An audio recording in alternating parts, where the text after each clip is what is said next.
motorcycle and power sports news power players. I'm your host, Brian Ankney. Today our guest is Jacob Berry from MotoHunt. Welcome, Jacob. Hi, Brian. Good to see you, man. Good to see you. Hi, everybody. Hi, Ashley in the room over there. Yeah, well, welcome to Babcock's. We're really excited to have you. Thank you. I want to talk a little bit at first about inventory. Why is inventory management so important to dealers today? We're going to roll right into it. Just wanted to say thanks again for having me. This is a super impressive place that you got here. The studio, the shop, everything. Super humble to be on the podcast with you. So thank you. But inventory management, it's very near and dear to us because we feel that it's the dealer's number one asset. So poorly managing your inventory is going to bleed a lot of cash from dealers, right? Yep. So we see it all the time. New OEMs are always trying to give more of their inventory to dealers. We've seen it now more than ever. Demand is slightly waning, right? And so nothing's really wrong with that, but you got to have a good management system to help you with this inventory. Mm-hmm. So pricing comps, book values, all that stuff applies. And what dealers are really doing now is they're starting to be intelligence-based, using data-driven decisions. Mm-hmm. And that's what we've built at MotoHunt. Cool, yeah. Cool. Well, I mean, you mentioned some about new inventory, but let's talk a little bit about used inventory. I mean, used inventory is as important today as it's ever been. And, you know, dealers would love to find the right bikes. How do they source those bikes? How do they know which bikes those are? Like how can they make sure they're putting the right things, you know, in their dealership to have the opportunity to maximize their profits? We're really leaning hard into this right now. Yeah. So the used bikes is something that dealers are going to provide a big profit center for in this year and many years coming, right? So I actually just finished up a buyer's guide. It's called the MotoHunt Profit Accelerator, and it's free to anybody that wants to download it. Dealers.motohunt.com is where they can find it. And what it is it kind of explains on how to start up or enhance your current used bike strategy. So we kind of listed out as 5 major sourcing ways that you can get and maintain a used bike acquisition strategy, right? And so I'll just kind of go through it real quick. Number 1 is wholesale, right? So a couple of the dealers listening to this, they probably are already working with other dealers to source used bikes, primarily from automotive dealers, or maybe you're not a Harley dealer, but you get some metric import trades from a Harley dealer. So the wholesale game is very important, right? But it's highly competitive. The second one would be auctions, right? Everybody knows National Powersports auctions. You might even have your own auctions locally, right? But it's it's typically there's high fees attached to it, maybe some transportation costs, but you can definitely buy in bulk, right? And the MPA and other auction places are a great way to source these used bikes. The other one is your service department. Now, this is a gold mine that I have not seen a lot of dealers really take advantage of. The other one is private party. Everybody's been trying to kind of get into that with Facebook Marketplace. Craigslist has kind of been something that's been dying a little bit, right? And then you have, OfferUp and other classified sites like that. But then our 5th one is going to be website marketing with your trade page, right? So we kind of go through all these different little strategies, and we kind of tell you, hey, this is what we can do here, this is what you can do there, and the pros and cons to each. Now with MotoHunt, we actually had built out this new program called a Buy Center, and we tackle those last 3 within the Buy Center. So we're trying to bring you your service repair order opportunities for mining that gold mine in the service department, right? Often sales managers don't look in the back of the building for opportunities on how they can get used motorcycles. The Facebook Marketplace, it's a tough and highly competitive place. So we're trying to speed that up and bring that information to you quicker through our tools. And then obviously the website, right? So the largest place that you can have customers see your brand and your information is going to be your URL, right? So why not have some dedicated places on your website that can capture that interest? You mentioned auctions, and auctions is a great place to go get a lot of inventory, and there's a lot of selection. But there's a saying that I've heard some older folks say, that not all bikes at the auction are bad, but all bad bikes end up at the auction. And so probably the best bikes that you can find are either people from your website or people that are private sellers. I mean, the private seller is very likely somebody that has a garage kept bike that they've taken care of, that they've done maintenance on, and everybody wants those bikes. how do you get more of those bikes, and how do you stay organized? I mean, you mentioned a few different places where you can find those bikes, but if you and I work together and I'm off, and a customer I was talking to wants to talk to somebody about selling their bike, and I'm not there, how does the dealership keep that organized? Great question. It's all about speed, accountability, and efficiency, right? So our tools actually were designed for dealers that are looking to actually put some people behind this strategy, right? Yep. It's not just a random, hey, go on Craigslist, go on Facebook Marketplace and try to find some used bikes to sell, right? We organize it in one centralized hub that multiple people that are responsible for this job function, call it, right? Whether that be a sales manager or its own position, they have a place to kind of, almost track this stuff. Think about it almost as a sales department in reverse, right? A sales department is meant for selling bikes through digital leads or walk-ins or whatever, right? And that's how they operate. We've been doing that forever. But when it comes to buying bikes, you kind of flip that in reverse, right? But they need their own system so that they can manage all these different offers that they're sending out to all these prospective buyers, auctions included, private party included, service department included. And it's just kind of helping them organize it all in one place so that they can stay on top of it. The best dealers, right? They use systems, they use processes to kind of help tackle these problems that they're having. And when it comes to used bike buying, ours is definitely one that helps them with that. Jacob, I've heard from a lot of dealers that when you're selling used bikes, that you don't make the money when you sell it. You make the money when you buy it right. Yes. How can dealers have an organized system to do that? Well, you took my phrase, right? So I was actually going to bring that up. My mentor, when I started in my career, actually beat that into us, right? The profit is made in the buy, not the sale. Yeah. So here's where that stuff has to be, focused on, right? Is that when you buy a motorcycle, and most of you guys out there listening to this will know this off the top of your head, but you have other things that you need to charge to that bike, right? There's reconditioning, there's pack fees, there's dock fees. All these things are not included in that upfront buy. So having this system that kind of tells you where to buy this bike correctly at the right price, especially when you add in stuff like market demand, will definitely make it a hot seller when it's time to hit the sales floor. What kind of data are you looking at to know that? Like when you're looking for, okay, I bring a bike in and I'm interested in selling it to you or trading it in. Like, what are you looking at to determine what's a good price? So we built kind of this war chest, right? It's a one pager. It's an aggregate of a lot of different points of information that dealers used to make these decisions, right? It doesn't do anything for you. It provides that decision-making power, okay? So we're looking at sales velocity. We're looking at sales history. We're looking at market day supply, which is a pretty common automotive term, maybe not too popular in power sports, but it will be, hopefully, with our tool, right? We're educating dealers out there as well. But comps is the biggest one, right? So how many are in my market? What is their average days to sale? What is their average pricing? Where are they at in my local market? Where are they at nationally?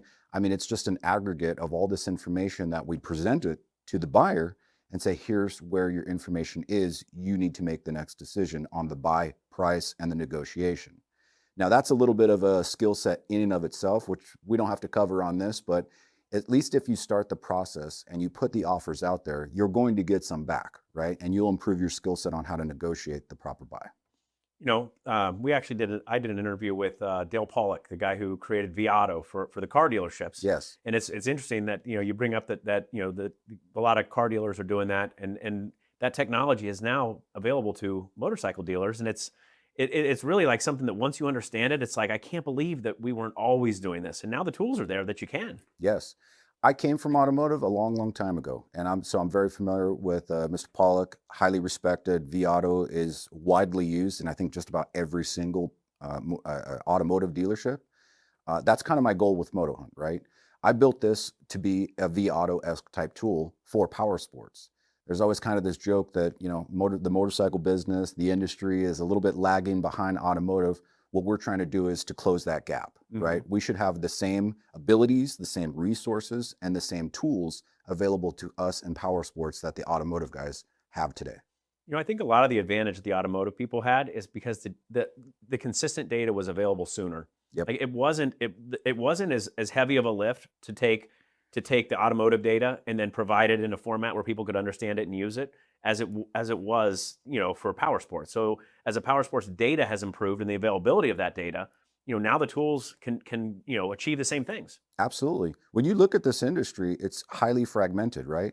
There are so many variables to the power sports, or you can call it the non-automotive business, right? We have on-road, we have off-road motorcycles, ATVs, UTVs, PWCs, marine. You can even include RV, whatever, right? We don't Yep. cover RV and moto hunt, but maybe one day we will. But this fragmented data that we're looking at, it's really about accuracy, right? And when you're trying to provide a tool that is touting the intelligence of saying, hey, this is what it is, and it's Yeah. factual and a dealer can rely on it, that takes a lot of work. So we built our own database. We don't rely on any other third party.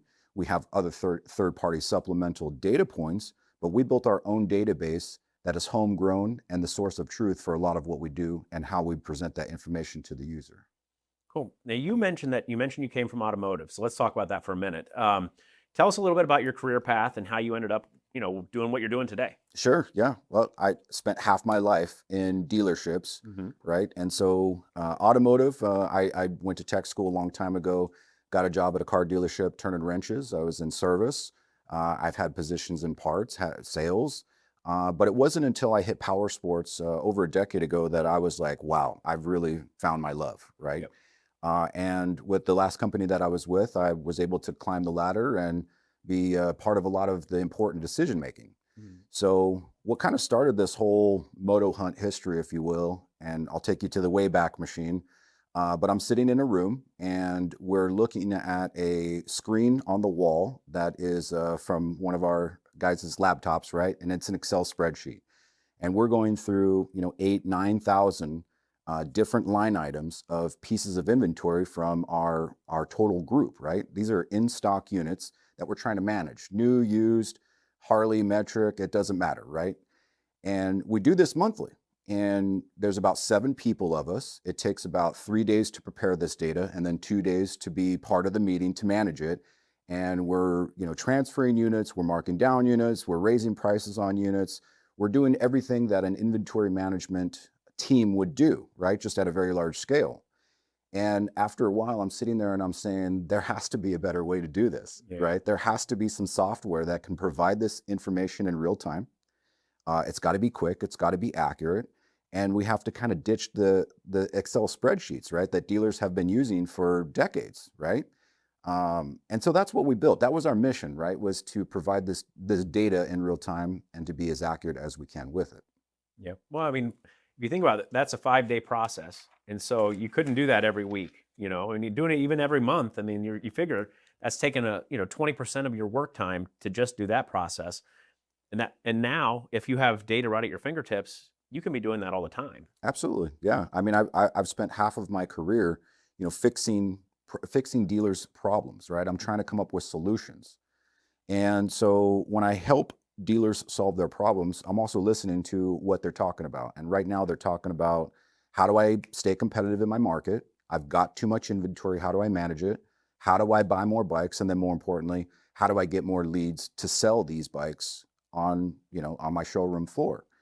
And so, what we've built is this program that allows some flexibility in all those, right? Right now I'm laser focused on solving these problems of inventory management. I'm laser focused on used bike buying because that's what dealers are wanting, right? That's where they see the future of the profit center for a lot of their dealerships. I'm laser focused on lead generation. I'm laser focused on inventory marketing, right?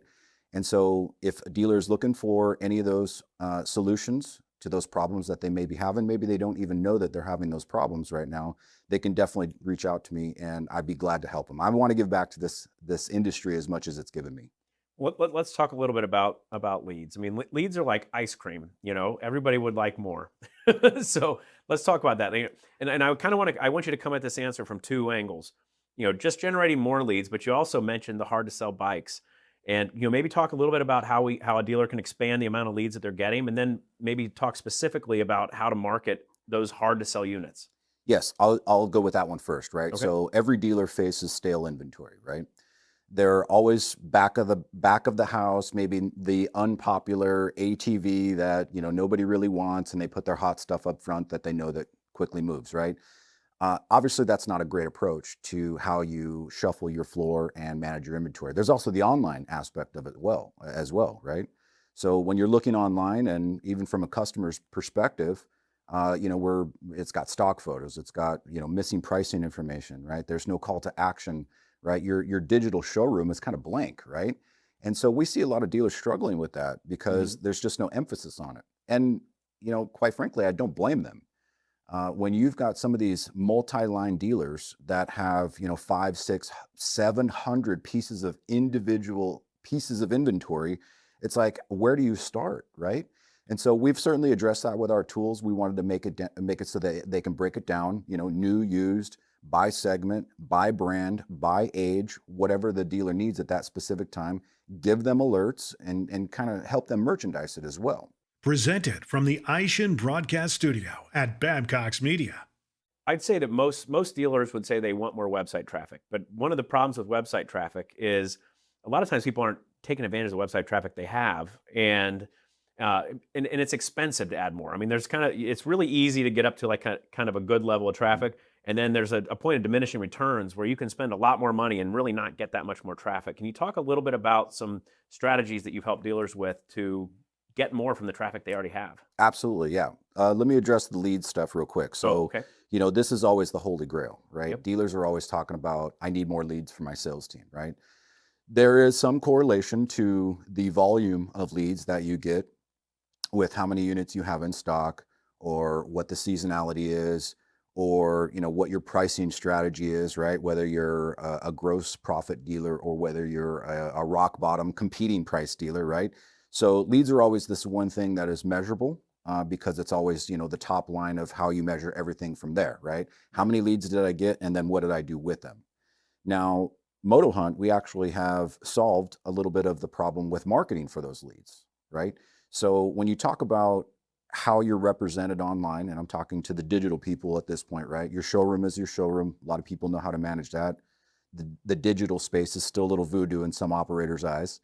But when you talk about how to merchandise your vehicles properly, right, you got to know what to price it at. You got to know, which units need photos, right? If it's a stock photo, you're going to have to take 12 to 15 proper photos of this vehicle. If it's a used bike, you definitely want to have mileage attached to it. That's one of the biggest things that consumers tell us is important when they're looking at online listings, and have a summary for it, right?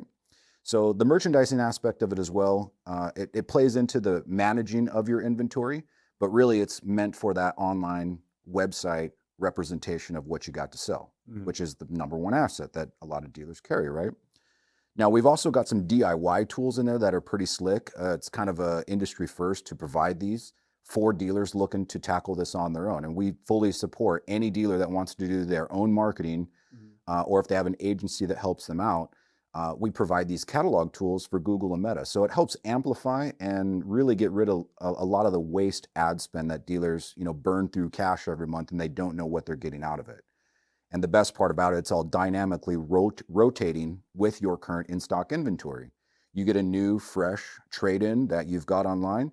The next day it is available through this catalog on Google or on Meta to advertise to the public. You start getting hits on it immediately. Oh, wow. Yeah. Now, if the DIY tools don't work for you, obviously we have an agency set up through our company for a turnkey, done for you program that we just turn it on for you, right? We manage your ad spend, we get you the leads, and we do everything for you. And usually we've got a big amount of dealers that are interested in that, and that sign up for that once they kind of see the results. We do a similar thing here at Babcock's. Like a lot of the companies that we work with, that are advertisers, they've tried social media, and they're like, it just doesn't work. Yeah. And I'm like, well, what did you do? And a lot of times it turns out that they spent a lot of money creating a really nice post, and then they put it out there and nobody responded to it. When realistically, Meta's like any other business. You have to pay them a little bit for them to pay attention, but you don't have to pay them that much. Yeah. I mean, like, how do you convince dealers that think that social's not for them to give it a shot? Well, I don't need to convince anybody, right? What I need to do is prove it. And we've done that for many, many years through many different dealers through many different strategies on not only Meta, but also Google, right? So I think what you're talking about is more of a organic strategy, right? Well, I mean, a lot of times people will think that organic didn't work for them the way they wanted it, and so they're afraid to try the paid. Yeah. And realistically, I mean, when you tell somebody that thinks social doesn't work, how inexpensive it is to do it paid, Yep. they're usually shocked and they don't even believe you. But that's one of the hardest things to convince people. I mean, we do a lot of that for our advertisers to our audiences. We help them with that, but it's usually the hardest thing to convince them right off the bat, and then they never ever stop. Like once they try it, they never stop. But Yeah. I'm just curious, when you talk to dealers that are like, I don't know about that. Like, how do you get them to dip their toe in the water? Well, we do it in a way that revolves around their inventory, right? So that's key, right? We're not making fun videos or graphics really even. We're just putting your inventory in front of intent-based buyers on both of those platforms. But if we're sticking with Meta is one of my favorites because if you look at the dollars and cents to it, the cost per click scenario is cheaper than anything that you can do out there. It's in the teens with most of our dealers, right? And the best part about it, when you look at it from an angle of, hey, how am I going to get the best brand representation? You force feed this information into somebody's Facebook or Instagram profile. And through frequency, I mean, they're seeing your inventory with your logo and your messaging over and over and over again, right? Until they take action. Google, on the other hand, it's a participation game, right? They have to go to Google, they have to search, motorcycle for sale near me, Akron, Ohio, right? And then people will bid on those keywords for your ad to show up, right? So it's a little bit of a duality, right? The strategies help complement each other through the awareness on Meta and then through the search intent on Google. But we all do it, based on what the dealer has to sell, which in my opinion is only what people care about, right? Unfortunately, I think a lot of dealers put a lot of stock into their branding or their location. All that stuff's important, don't get me wrong. But consumers are transactional with our industry, with our dealerships, right? They go to you when they have a need or want, and then once that need or want is fulfilled, they're kind of done with you, right? Yeah. Now it's time for your retention strategy to pick up, and now they're introduced to your service department or your parts and gear department, right? But when it comes to the sale of a motorcycle, they're going to look for one when they're in cycle, in funnel, in buying purpose, and then they're done, right? And so we need to catch them at the right time with the right ad, with the right messaging when they're ready. So you and I had a prior discussion where you mentioned that you have a tool for the website that helps people generate more leads from traffic they already have. We've kind of talked about some things that cost money. This, like pay more to Google, pay more to Meta, but let's bring it back to the people that are already coming to your site. How can you capture more of them? So I've been in this space for a long time, the digital sales and powersports specifically, right? It's kind of a unique vertical that I play in, and I've gotten very good over it. And most dealers that have website traffic going to their websites, they're leaking leads, right? So we get a ton of visitors to our websites every single month, big, small dealers, right? You're looking at your analytics, I hope, but not a lot of them see the proper conversions for those trade type leads, right? So maybe you've got some marketing running, you've got a call to action, you've got a button on your website that says get your trade in value. Oftentimes it's a generic form, right? It's not really interactive, and they're kind of looked at as a second thought, okay? So what we've done is we've partnered with Digital Power Solutions, and great company, have been working with them for many years, and they have an application called Trade Cycle. Now, Trade Cycle replaces your standard form on your dealership website and a couple other little places here to be highly engaging, okay? Now, we've helped generate thousands of leads over many different rooftops with this Trade Cycle widget. The best part of it is that it integrates right into your MotoHunt buy center tools, so that not only are you looking at your wholesale purchases and your Facebook marketplace leads and your auction buys and your manual trade-ins, but now you've got this other dimension of what is my website bringing me in terms of trade and buy leads. And it all goes in there, you manage it, you appraise it there, and you're able to have a different, more intelligent conversation with that customer that has the intent of trading or buying their vehicle, or trading or selling their vehicle with you. Wow. So in the buy center software, I'm tracking the people that I'm reaching out to on Craigslist. I'm tracking the people that I'm reaching out to from any source, but also the people from my website. So if I log into my system on a Monday morning and I want to say, okay, who are the people I need to call today? They're all in one place. So I'm not going to multiple locations and fumbling through multiple logins to see all the people I need to call today. Absolutely. Think about it. So if you're a dealer listening to this, right, you're probably thinking to yourself, how is my team handling those trade leads now? they're probably coming through your CRM or some type of notification that you got online that you may get copied on, but it's going to your sales team and they're going to treat it just like any other lead, right? My problem with that is that it's a very different intent. Like I was saying before, this customer has a vehicle that they want to either sell or trade in on top of whatever else they're trying to do, right? Now, if you look at your different variety of leads that a dealer may get, they're mostly getting contact us, get quote forms, finance applications, get pre-qualified for a purchase, right? So those are all buying intent. This one we kind of separate out because it has a vehicle attached to it as part of that scenario. So when you have a rep that's going through this portfolio of different lead sources, Cycle Trader, all of them from your website and all the third parties, the trade lead, it needs to kind of be handled a little bit differently. Now, we also ask, what are our dealers doing to tackle that? And some of them are actually giving those leads to managers or a specialized team that handles just the trade-ins or just the purchasing for their team. And they don't let their reps really kind of handle those because that almost needs a different conversation. Well, yeah, I mean, you certainly don't want to call somebody that's only interested in selling you their bike and say, well, what are you interested in? What are you interested in buying? They're going to say, I've been through this song and dance before. Yeah. I mean, I think anybody that's ever sold knows, I mean, like that we used to only look at those people as, they're selling their bike. We should call them and try to sell them a bike. That's right. And people expect that. So to change the conversation and call them and say, hey, let's talk about your bike. You're interested in selling it. I mean, that's just something as simple as that could be the difference between that person coming in to show you the bike or not. Totally. And it's customizable too. So, when you look at the customers that are filling out these forms, right? Mm-hmm. They're taking the time to answer these questions. What's the VIN number? What's the mileage? What's the condition, right? All the standard questions that you would more or less fill out if you were, walking down that funnel as a customer on a dealer website. So the problem with that is that most reps that reach out, like you said, they're conditioned to only really have one type of conversation. That's, I'm going to sell you something, not the other way around. And so really kind of handling that a little bit differently within your internal process is key to success on that. Nice. Yeah. Now, I can tell this isn't your first podcast. You must have a lot of practice. Can you tell us a little bit about your podcast? Yes. So I have a little labor of love. It's called the Dealership Fix It Podcast. I took it over a couple years ago from a guy named Brian Croft, respected industry veteran, and it's been awesome, right? So what we try to do is we try to give back, right? I bring on experts.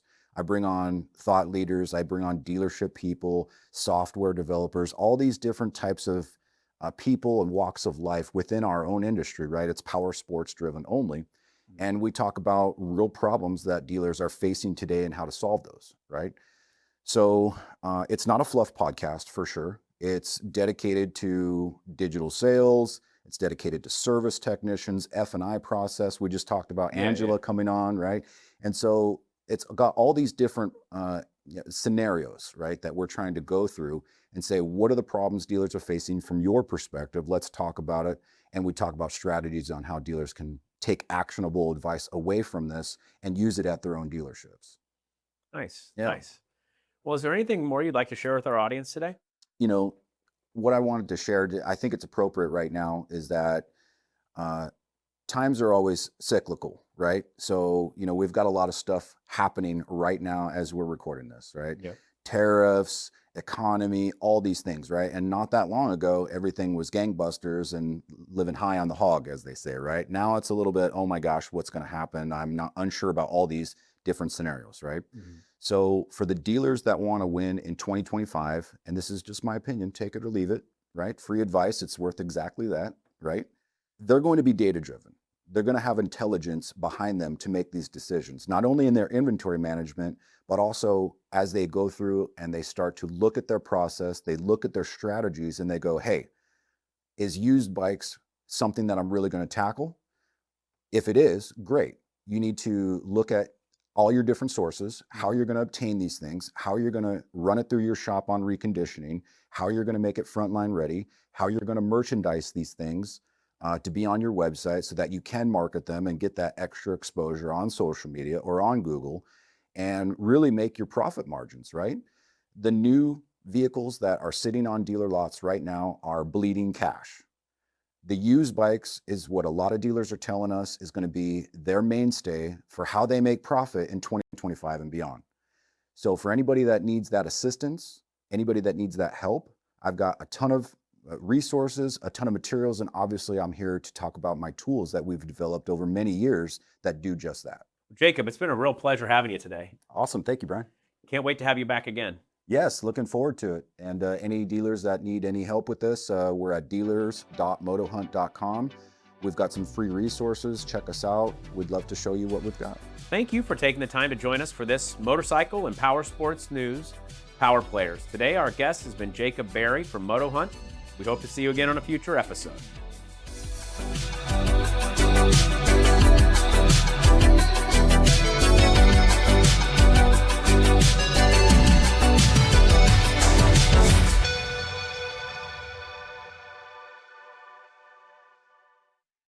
Still guessing what to pay on a used bike? Still holding aged units that just won't move? It's time for a real system. MotoHunt's ultimate used inventory playbook shows how the best dealers are finding better inventory, pricing trades right, and turning used bikes faster with fewer mistakes and more margin. It's short, real, and free to download right now.